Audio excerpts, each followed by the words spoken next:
The warning lights flashed red across the bridge of the Aurora's dawn. Captain. Jake Morrison gripped his chair as the ship shook hard. Metal groaned and sparked around him. The main screen showed a planet getting bigger and bigger. "We're going." "Down fast," shouted Lisa Park from her station. She was the ship's best engineer, but even she couldn't fix this mess. "The engines are dead. I can't stop us." Jake looked around the bridge. His crew was scared, but still working. Tony Rivera, their medic, was already getting ready to help hurt people. Amy Chun sat at her post, trying to send out calls for help to anyone who might hear them. "Amy, any luck with the radio?" Jake asked. "Nothing, Captain." "We're too far from home." Amy's voice was quiet but steady.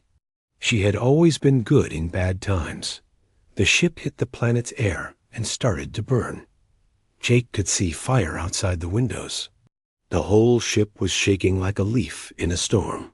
He pressed the button. For the ship's speaker, "All hands, this is the captain. We're going to crash. Get to the emergency rooms now. Follow the plan we practiced." Jake had trained his people well. They knew what to do. Even as the ship fell toward the ground, they moved fast but stayed calm. Families grabbed their kids. Workers shut down dangerous systems. Everyone helped. Each other dot, the ground rushed up at them. Trees and rocks filled the screen. Then everything went black. Jake woke up with his head hurting. Smoke filled the air, and he could hear people calling out. He got up slowly and looked around. The bridge was a mess, but it was still in one piece. "Lisa? Tony? Amy?" He called out. "Here, Captain," Lisa answered from under some broken metal. Jake helped her get free. She had a cut on her arm, but seemed okay. Tony appeared in the doorway. "I'm checking on everyone. We have some hurt people, but no one died. We were lucky." Amy came up behind him. "The radio is broken, but I might be able to fix it. Give me some time." Jake nodded. "Good. Lisa, can you check the ship? See what we can save." For the next few hours, they worked hard. The Aurora's dawn would never fly again, but they could use parts of it. They had food, water, and tools. Most important, all 200 people on the ship were alive. But they had a bigger problem. They were stuck on a strange planet with no way to call for help. "Captain, you need to see this." Amy called from outside the ship. Jake walked out and stopped. The sky was purple, and there were 2 suns in it. Strange trees with silver leaves grew all around them. The air smelled different, like flowers and metal mixed together, but that wasn't what made him stop. 3 tall beings stood at the edge of the crash site. They looked almost like people, but their skin was like crystal that changed colors as he watched. They wore long robes that seemed to glow softly. "They've been watching us for an hour," Amy whispered. "They don't seem mean, but they haven't come closer either." Jake studied the beings. The one in front was taller than the others. His crystal skin was mostly blue and gold. The other 2 had more green and silver colors. "I'll go talk to them." Jake said. "Captain, wait." Lisa grabbed his arm. "We don't know anything about them. That's why I need to talk to them. We need help, and they're our only chance."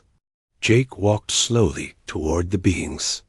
He kept his hands where they could see them and tried to look friendly. The tall one stepped forward when Jake got close. The being spoke in a voice like music, but Jake couldn't understand the words. The being pointed to itself and said something that sounded like Kethver. Jake pointed to himself. "Jake, I'm Jake." The being, Kethver, nodded. He was learning fast. He pointed to the broken ship and made a questioning sound. Jake tried to explain with his hands. He showed the ship falling and crashing. Kethver seemed to understand. The being's skin changed to more red colors, and he looked upset. "Kethvar, spoke to the other two beings. Their skin colors changed too. Jake could tell they were talking about something important, but he had no idea what. Then Kethver turned back to Jake. He pointed to the ship, then to his people, then made a gesture. That looked like, "Come with us." Jake felt hope for the first time since the crash. Maybe these beings would help them. But as they walked back to the ship, Jake noticed something. The way Kethver walked, the way the other two stayed behind him, and how their skin colors were different. These beings had ranks, like an army or a royal court. And from the way they acted, Kethver was someone important. "What did they say?" Lisa asked when Jake got back. "I think they want to help us. But Lisa, I think we just met alien royalty. We need to be very careful how we act around them." Amy had been watching too. "Captain, look at their clothes and the way they move. This isn't just any group of aliens. These people have rules, lots of rules." Jake nodded.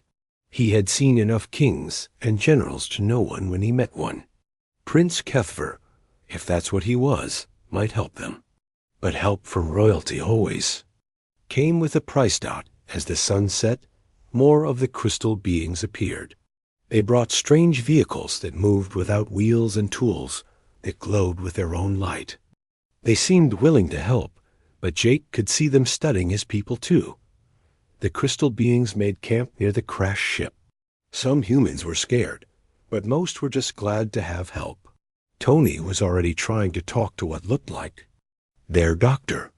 Lisa was showing them human tools and getting excited looks back. Jake watched it all and wondered what they were getting into.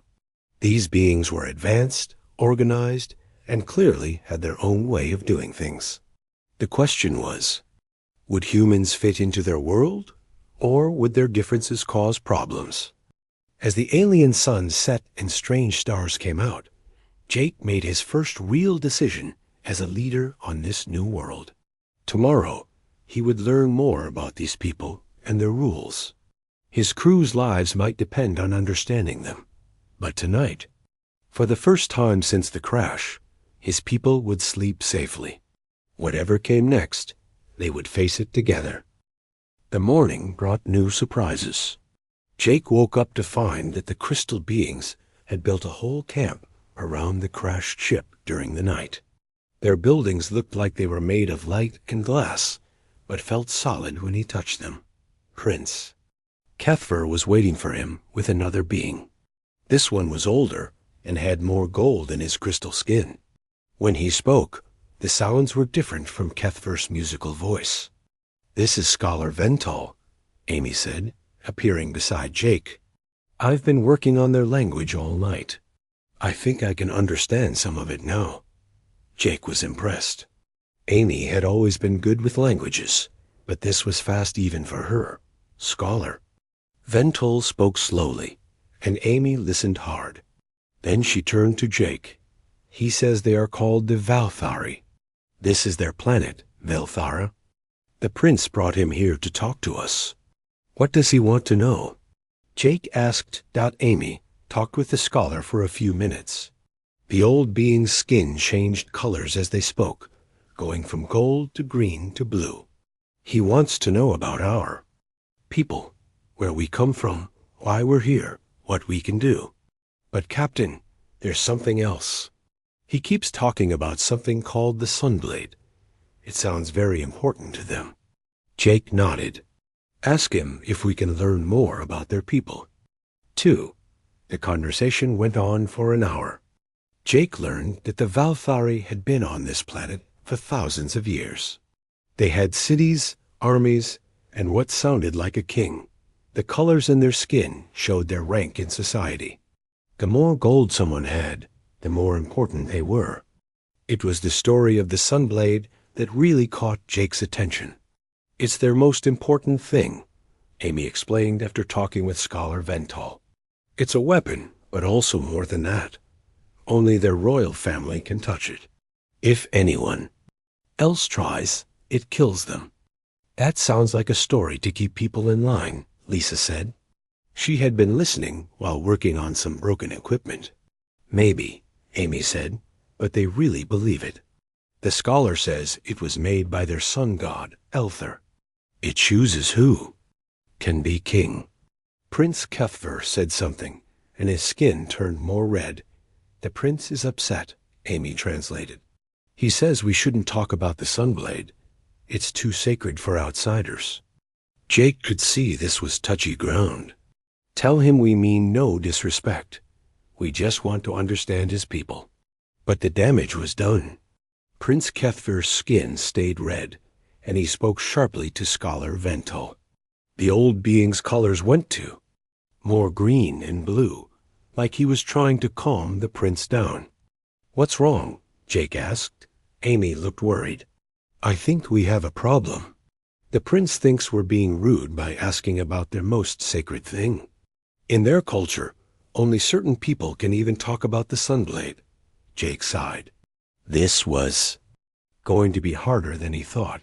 The rest of the day was tense. The Valthari still helped the humans, but Prince Kefvar kept his distance. Jake could see him watching everything the humans did, and he didn't look happy. Tony came over during lunch. Captain, I've been talking to their healers. Well, trying to anyway. They have some amazing medicine, but they won't share it with us. Why? Not? Same reason as everything else. We're not the right rank. They have rules about who can learn what. It's like everything in their society is locked behind some kind of class system. Lisa joined them. It's the same with their technology. They have tools that could help us fix our ship, but they won't let me see how they work. The prince said something about proper order when I asked. Jake was starting to see a pattern. The Valthari were willing to help, but only in ways that didn't challenge their social rules. And those rules seemed to put humans at the bottom. That evening, Scholar Vental came to Jake's tent alone.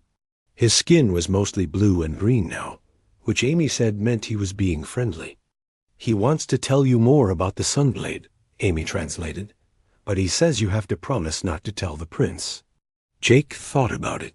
He needed to understand these people if his crew was going to survive here. Tell him I promise. The scholar began to speak, and Amy translated as he went. Long ago, when the Valthari were just starting to build cities, there was a great war. Different groups fought each other for control of the planet. People died, cities burned, and it looked like the Valthari might destroy themselves. The scholar's skin changed to darker colors as he told the story. Then their sun god, Elther, came down from the sky. He was angry that his people were fighting, so he made a great weapon, the Sunblade, to choose who should rule. Only someone with the blood of the gods could touch it and live. And that was the royal family? Jake asked. Amy translated the question and listened to the answer. Yes, but not right away. The first person to touch the Sunblade was a young woman named Silthara. She wasn't royal at all, just a farmer's daughter. But when she picked up the blade, it didn't kill her. Instead, it made her the first queen. So anyone could have royal blood? The scholar shook his head and spoke again. No, Amy said. After Queen Silthara, only her children could touch it. Then their children, and so on. The royal blood passed down through the family. Anyone else who tried to touch it died. Jake found this interesting.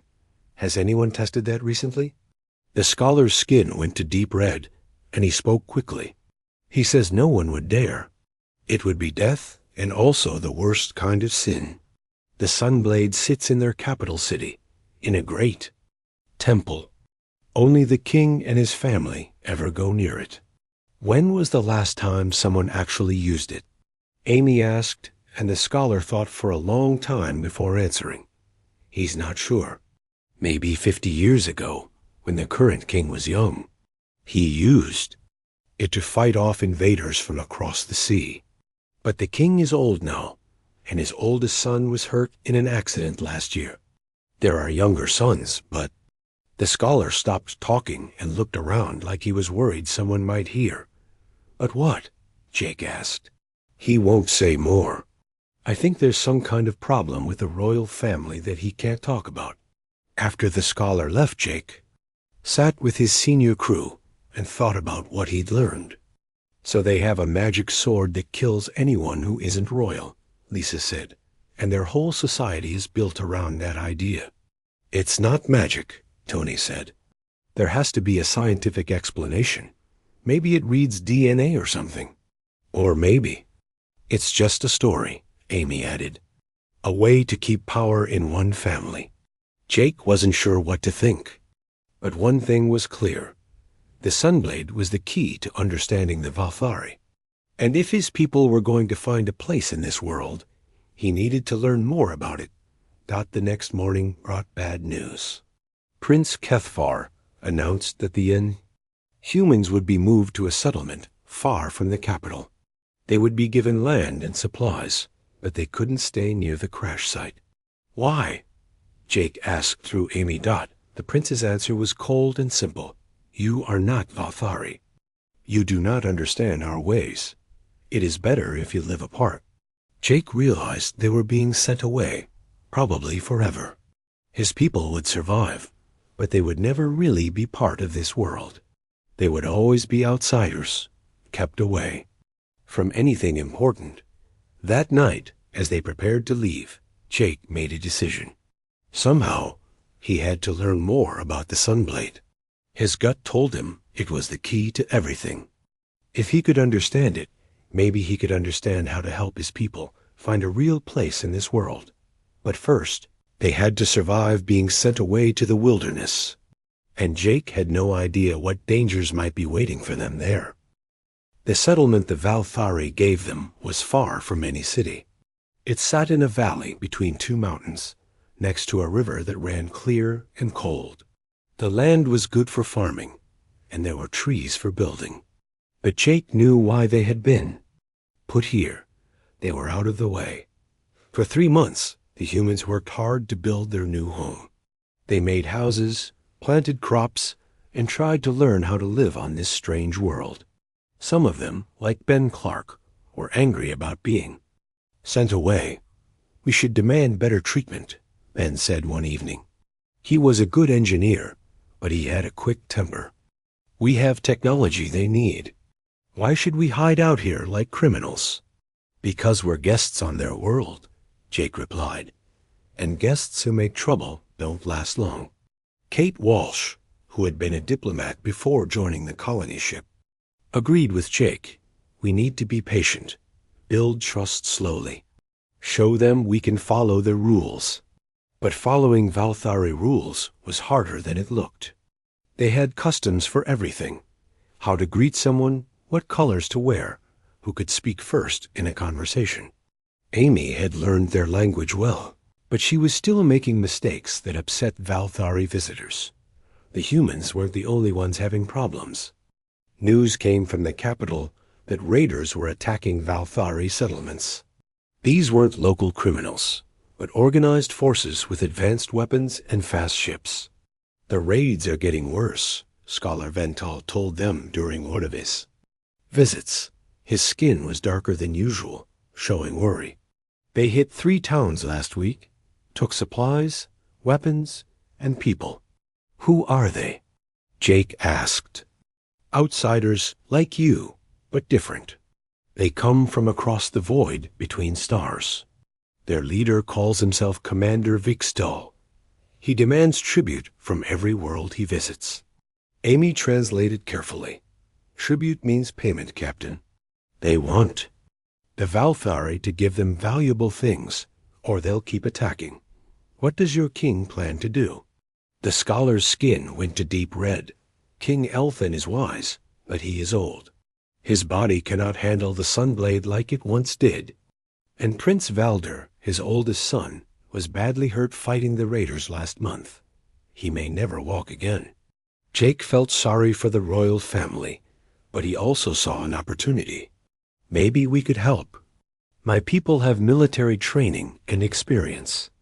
With raiders, the scholar shook his head quickly. The prince would never allow it.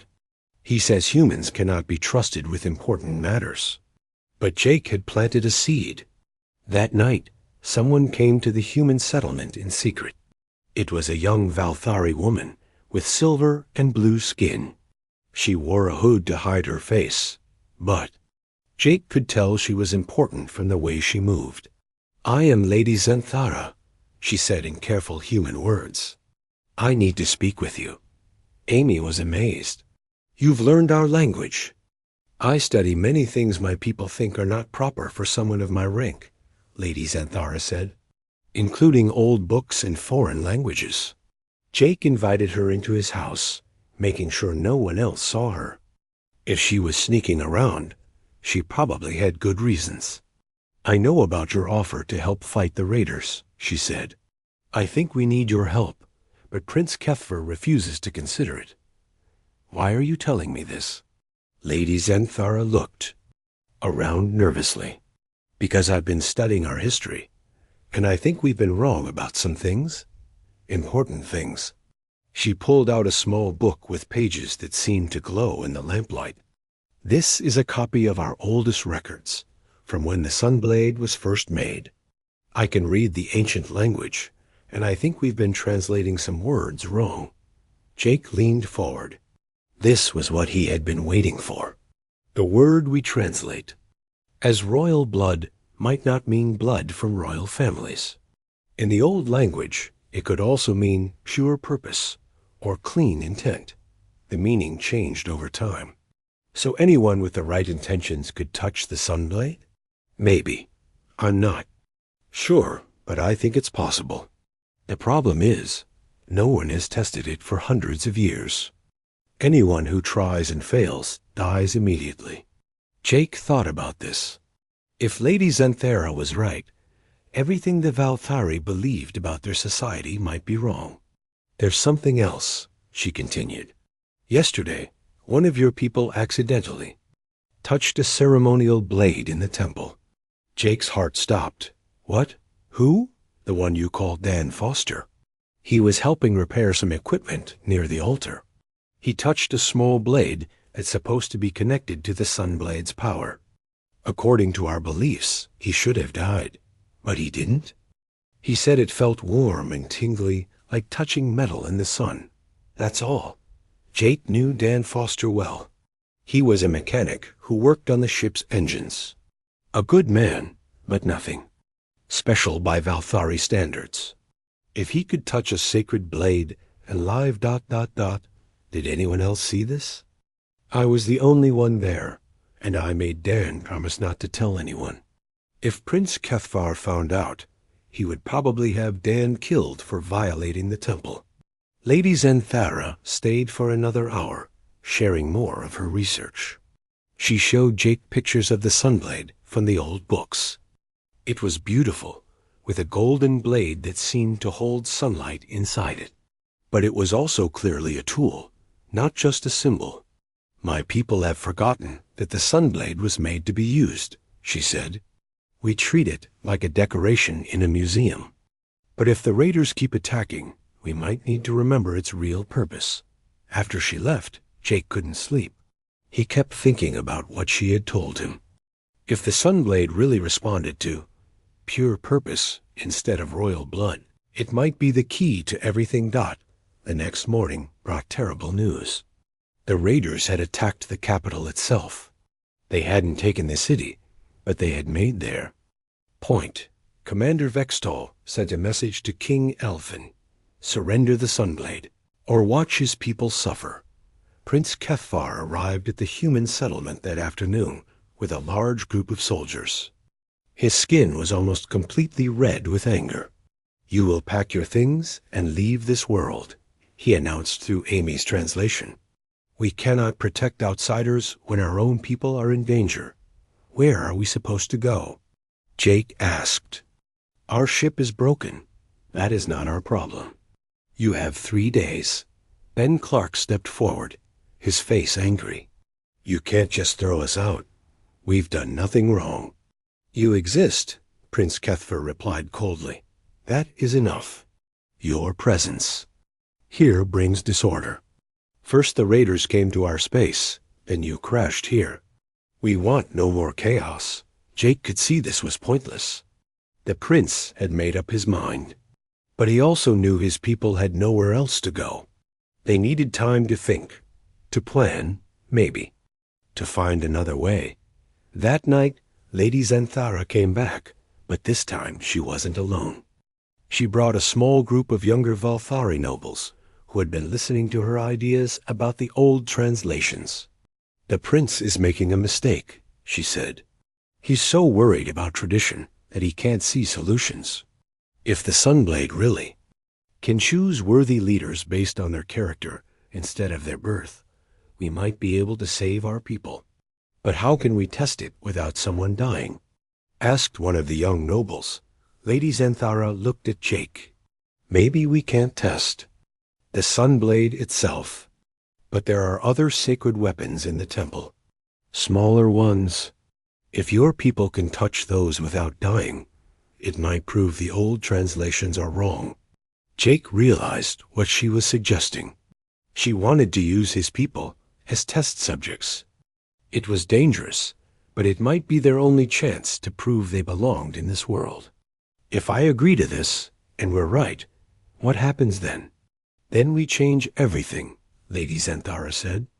We challenge the old ways and fight for our people's survival, no matter what blood runs in their veins.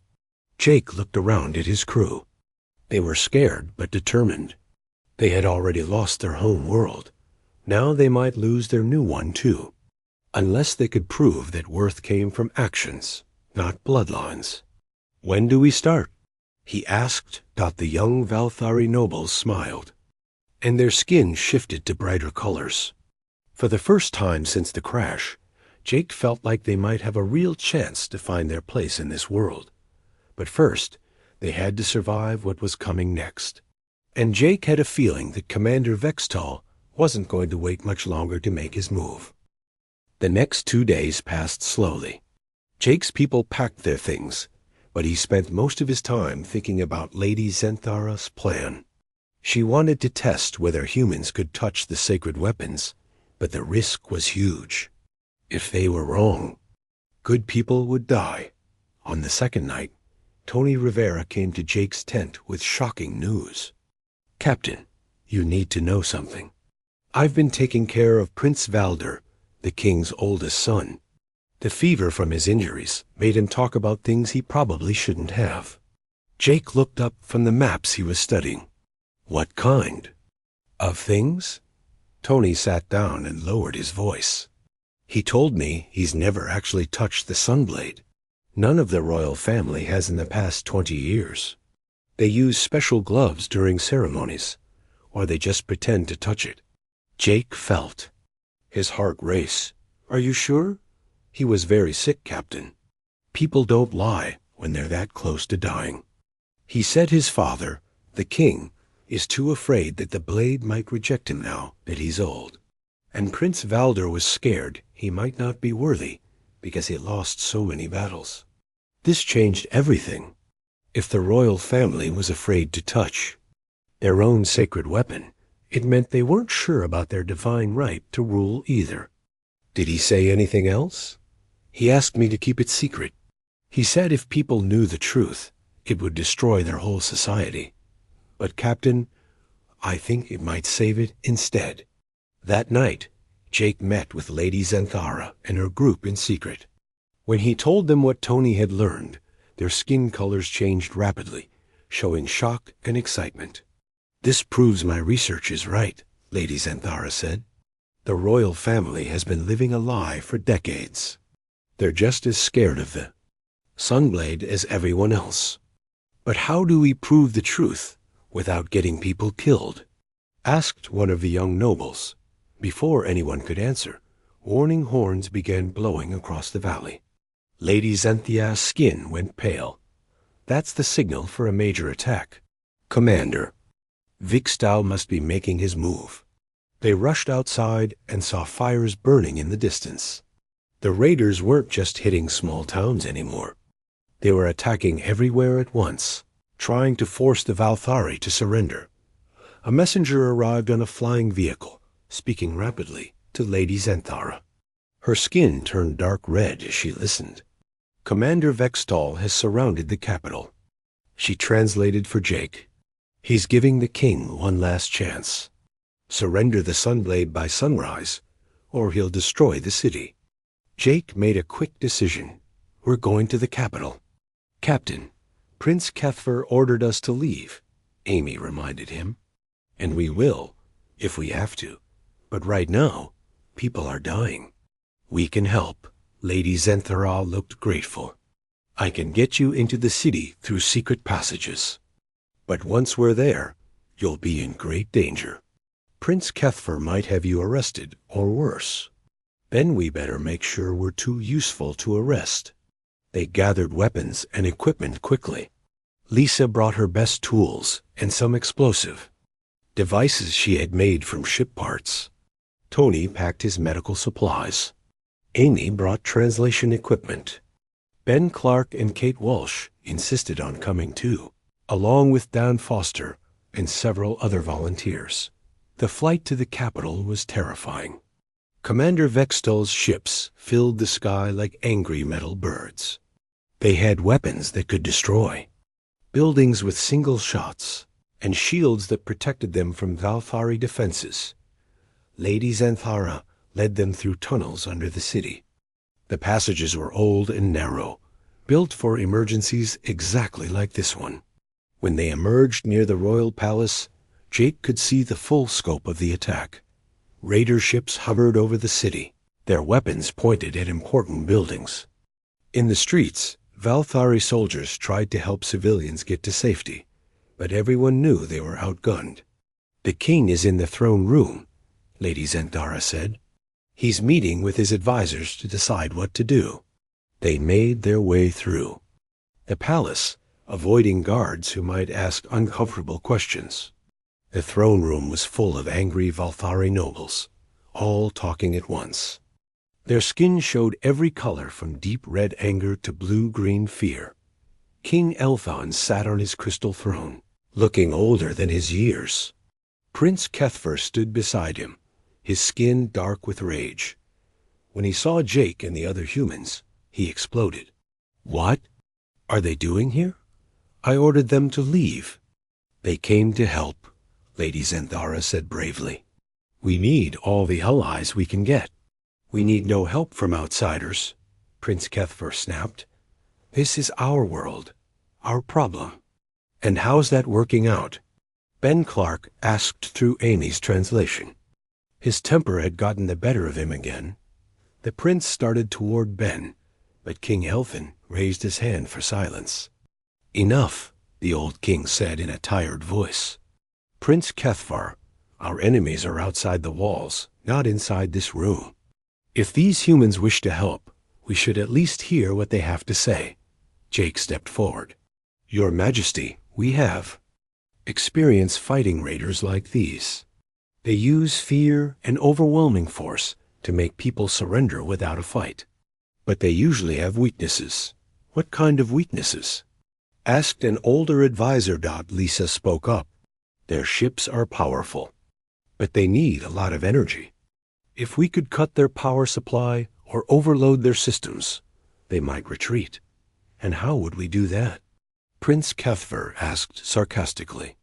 With this, Lisa said, holding up a device she had built. It's an electromagnetic pulse generator. If we can get close enough to their main ship, we can disable their whole fleet. The Valthari nobles looked interested, but Prince Kethfer shook his head. Even if that worked, how would we get close enough? Their ships have shields.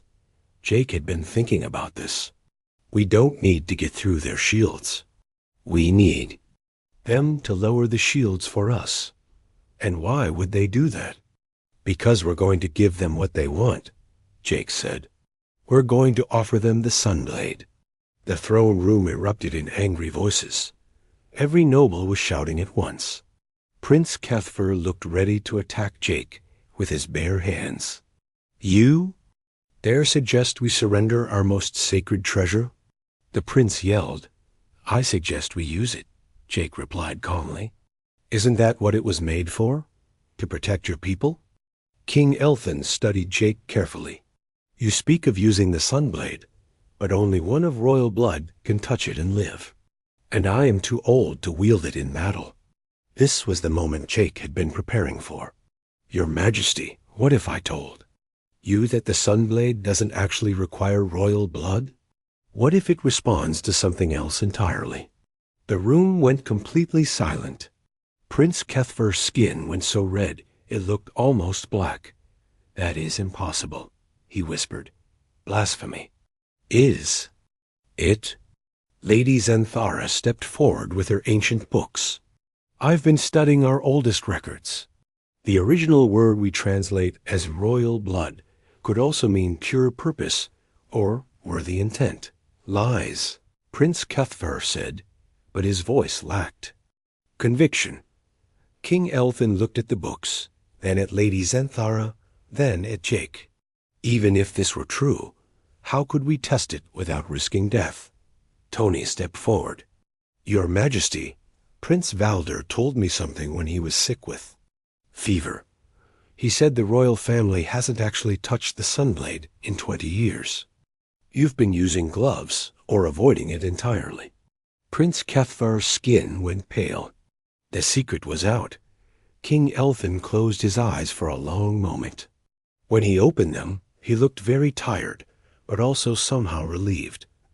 It is true, he said quietly. We have been afraid. Afraid that we might not be worthy.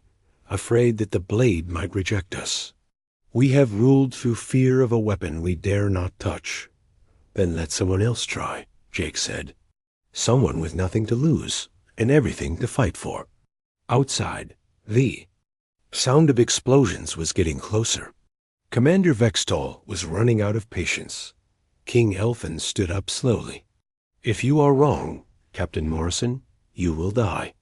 And if you are right, you will change our world forever. Are you prepared for both possibilities? Jake looked around at his crew, at Lady Xanthara and her supporters, at the frightened nobles who had put their faith in an old lie. He thought about his people who had lost their home and might lose their lives if he failed. I'm ready, Your Majesty. The king nodded. Then let us go to the temple.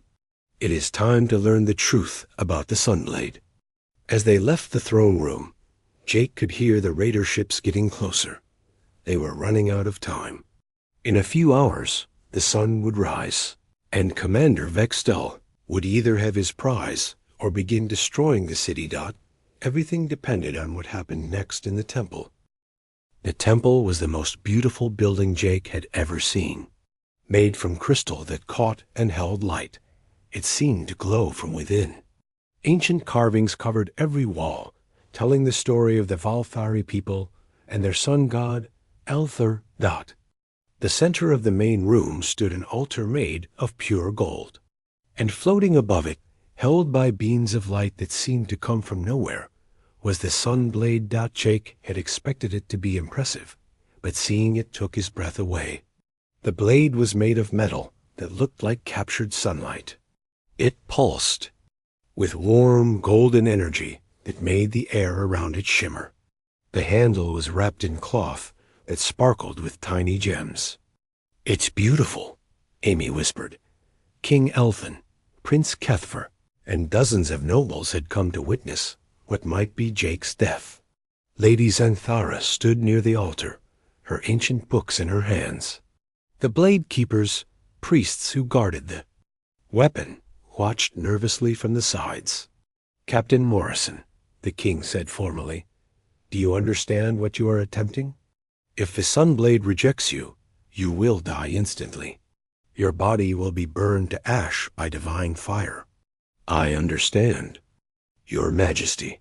Prince Kethfer stepped forward. This is madness. We should be preparing our defenses, not watching an outsider commit suicide. If I'm wrong, we'll have lost nothing, Jake replied. If I'm right, we might save your people. He walked toward the altar, but stopped when he reached the first step. Something didn't feel right. The Sunblade was sacred to these people, connected to their god and their deepest beliefs. If he was going to approach it, he should do so with proper respect. Jake sat down and began unlacing his boots. "What are you doing?" Prince Kethfer asked. "If I'm going to meet your god, I want to do it honestly," Jake said, "with nothing between me and this sacred ground." He pulled off his boots and socks, and stood barefoot on the temple's crystal floor.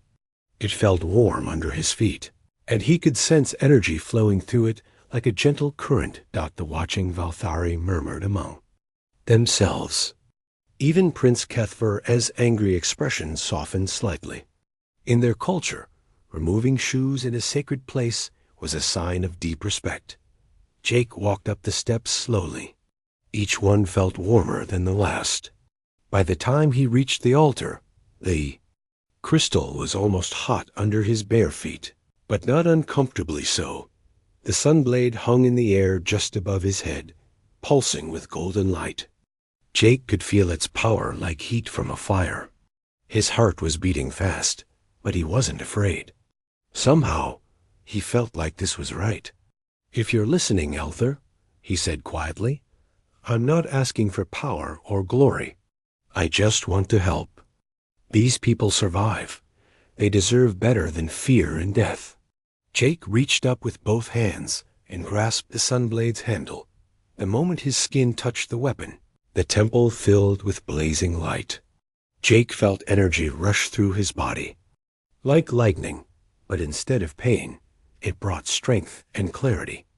The blade's weight felt perfect in his hands, like it had been made for him. The watching Valthari gasped and stepped back as golden fire swirled around Jake. But the fire didn't burn him. Instead, it seemed to dance with joy, celebrating the connection between man and weapon. "Impossible," Prince Kethfer breathed. Jake lifted the sunblade above his head, and its light filled every corner of the temple. He could feel the weapon's purpose flowing through him. It wasn't meant to divide people or enforce rigid rules.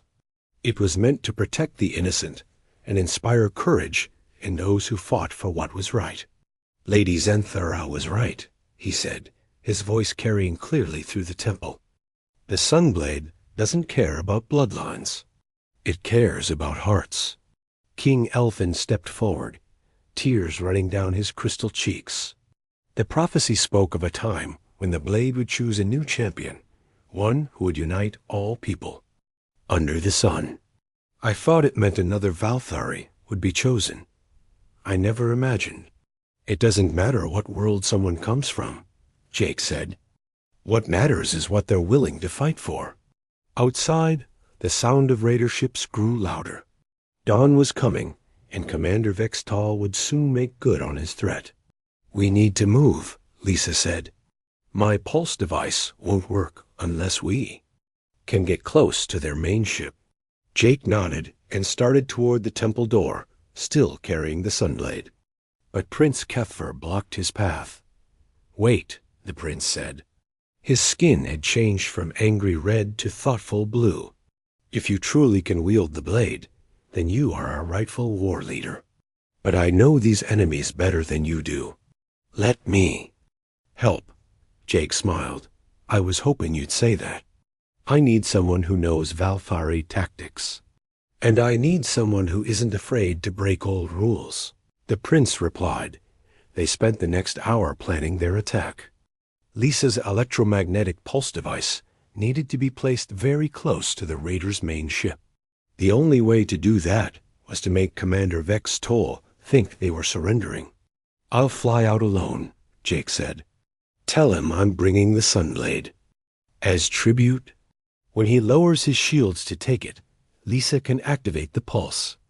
"That's suicide," Tony protested. "Even if the pulse works, you'll be trapped on his ship." "Not if we do this right," Jake replied. He looked at the sunblade in his hands. "I think this weapon has more surprises in store." As the sun rose, Jake flew toward the raider fleet in a small Valthari shuttle. The sunblade lay across his lap, still glowing with golden light. Behind him, hidden in the shuttle's cargo hold, Lisa waited with her pulse device.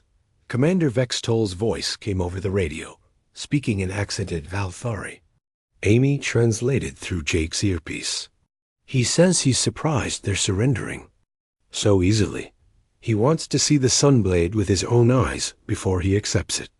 Jake's shuttle was pulled into the hangar of the main raider ship. As he walked out, carrying the Sunblade, dozens of armed raiders surrounded him.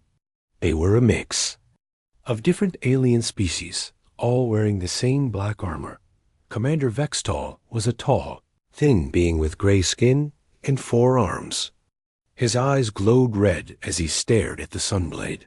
"So this is the legendary weapon," he said in broken Valthari. "It doesn't look like much." "Looks can be deceiving," Jake replied. Vextol reached out to take the blade, but Jake pulled it back. "The weapon needs to accept you first," Jake said. "If it doesn't, it will kill you." The commander laughed. "Superstitious nonsense. Give it to me. As you wish." Jake held out the Sunblade, and Vextol grabbed it eagerly. The moment his fingers touched the handle, golden fire erupted around him. But this wasn't the joyful flame that had danced around Jake. This was angry, burning fire that made the commander scream in pain.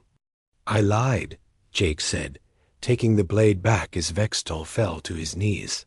"The weapon does care about bloodlines, but not the kind you think. It cares about the blood of innocence." The raiders raised their weapons, but Jake was already moving. The Sunblade blazed with light as he swung it, cutting through their energy guns like they were made of paper. The weapon seemed to guide his movements, making him faster. And stronger than any normal human dot in the cargo hold, Lisa activated her pulse device. The electromagnetic wave spread through the ship's systems, overloading circuits and shutting down power. Emergency lights flickered on as the main systems failed. "Now!" Jake yelled into his radio. Prince Kethver led the Valthari attack, flying fast ships through the gap in the raiders' defenses. With their shields down and weapons offline, the raider fleet was helpless. Jake fought his way through. The ship, the Sunblade, cutting through bulkheads and enemies alike. He could feel the weapon's joy at being used for its true purpose, protecting people who couldn't protect themselves. When he reached the bridge, Commander Vextol was waiting for him, holding a backup weapon. "You think you've won?" The commander snarled. "I have 1,000 ships in other systems." "This changes nothing." "Maybe not," Jake agreed. "But it changes things here, and sometimes that's enough." The final battle was short. The Sunblade's power seemed to flow through Jake, letting him move like lightning and strike like thunder. When it was over, Commander Vextol's fleet was destroyed or fleeing, and the Valthari capital was safe. Jake returned to the temple as a hero, but he wasn't interested in glory. He placed the Sunblade back on its altar and stepped away. "The weapon belongs to your people," he told King Elthan. "I was just borrowing it." "No," the king replied. "The blade has chosen you. You are its guardian now, for as long as you live." "Prince," Kethver stepped forward, "I was wrong about you, and about many things. Will you help us rebuild? Help us create a society where worth is measured by actions, not bloodlines?" Jake looked around at the mixed crowd of humans and Valthari. Lady Xanthara was teaching human children how to read ancient Valthari texts. Tony was working with Valthari healers to share medical knowledge. Lisa and Ben were planning new technologies that combined human engineering with Valthari crystal work. "I think we're already building it," Jake said, years later when historians wrote about the day the Sunblade chose a human champion. They would call it the beginning of a new age. An age when worth was measured by character instead of birth, when different peoples worked together instead of apart, and when ancient weapons were used to protect life instead of ending it. But Jake always remembered it more simply, as the day. He took off his boots and decided to meet the future barefoot, with nothing between him and the sacred ground of a new world that had become home. The Sunblade still hangs in the temple, waiting for the next worthy soul to claim it. And the children of two worlds grow up knowing that heroism isn't about where you come from, but about what you're willing to do for others. In the end, that's all any of us can do. Stand barefoot on sacred ground and reach for something greater than ourselves.